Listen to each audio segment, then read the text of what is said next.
que ça marche? Oui. Alors moi je vais vous parler des pompes à chaleur Enertime, haute température et de forte puissance.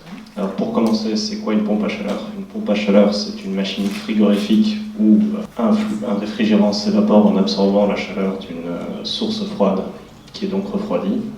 Ce réfrigérant est ensuite comprimé dans un compresseur et la chaleur est ensuite redonnée à une source chaude permettant sa montée en température. Si on regarde un petit peu le marché des machines frigorifiques et des pompes à chaleur, donc en fonction des températures et des puissances, on va parler soit de frigo, de climatisation domestique, de réfrigération. Et Enertime se place particulièrement sur les applications de forte puissance destinées à l'industrie et au réseau de chaleur. Pour des raisons technologiques que je vous expliquerai juste après. Alors, pour réaliser un projet de pompe à chaleur de forte puissance, il faut plusieurs choses.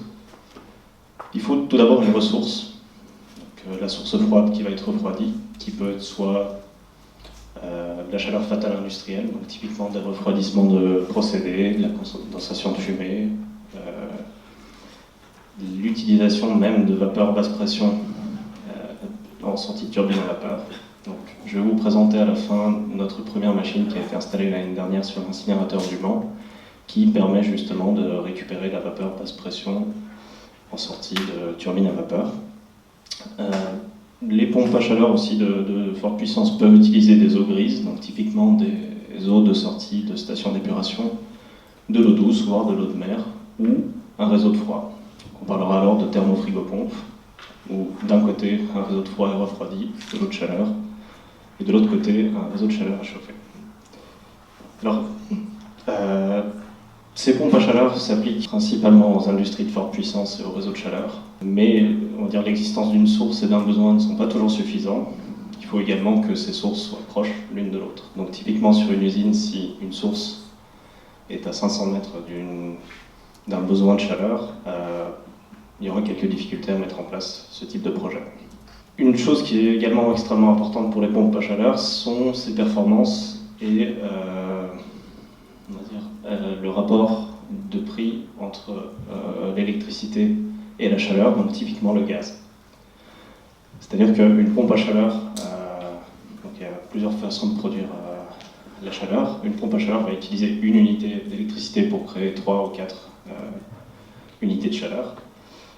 L'électricité étant plus chère que la chaleur, cette différence entre ce que peut produire la pompe à chaleur et la différence entre les coûts de l'électricité rendra un projet plus ou moins rentable.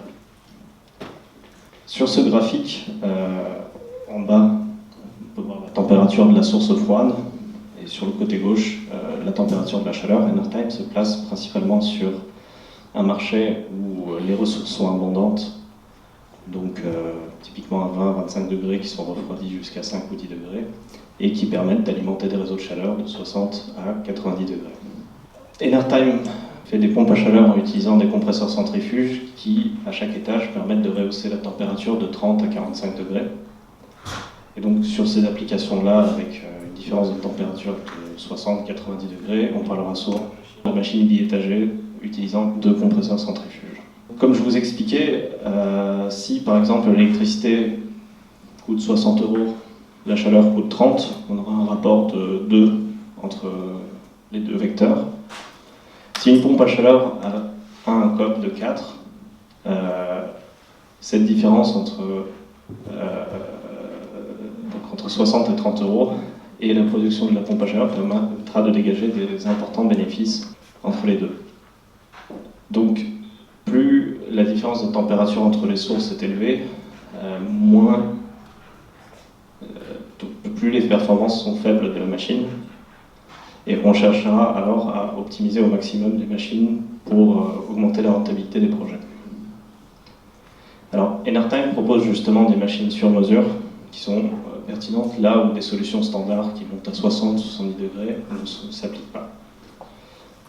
Typiquement, sur des ressources un petit peu particulières, comme la vapeur à basse pression en sortie de turbine, ou des ressources encrassantes comme des eaux grises. De même, il n'y a pas de problème particulier à produire des ressources à haute température, comme de la vapeur, pouvant être utilisées dans des industries. Je vais rapidement parler des compresseurs centrifuges. Donc, c'est la technologie qui s'applique le mieux aux applications de forte puissance, puisque c'est la technologie qui permet d'atteindre les rendements les plus élevés en termes de compression. Les compresseurs centrifuges sont le mieux adaptés à ces technologies. Et Enertime propose aujourd'hui des compresseurs utilisant entre autres des moteurs hermétiques qui permettent d'augmenter le rendement des machines. Alors, je vais vous présenter la machine d'Enertime qui a été installée sur l'incinérateur du Mans l'année dernière. Donc, pour commencer, quelques photos.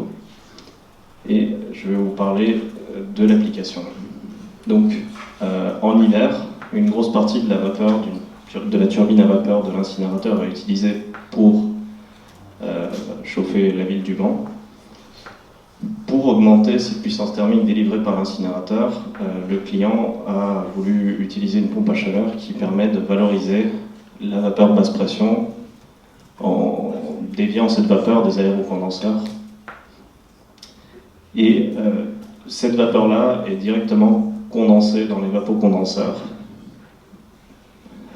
que vous pouvez voir sur la photo au milieu, ici. Et grâce à cette pompe à chaleur, ils ont pu augmenter de 4 MW presque la fourniture de chaleur à la ville du Mans. Alors, pour finir, je vais vous parler globalement de l'intérêt de l'optimisation et de l'intérêt des machines sur mesure pour ce type d'application. Donc, comme je vous ai dit, quand la différence de température est élevée entre les ressources et les besoins, les machines deviennent assez vite compliquées et tout gain de performance impacte fortement la rentabilité des projets. Donc, très souvent, ce sera des machines à 2 étages de compression avec une réinjection entre les 2 étages.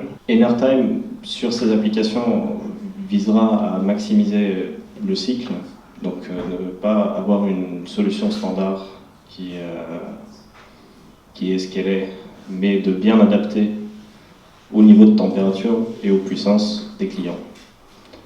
Et grâce justement à la fabrication de compresseurs sur mesure, il est possible de les adapter au cas par cas pour pouvoir répondre aux besoins des clients.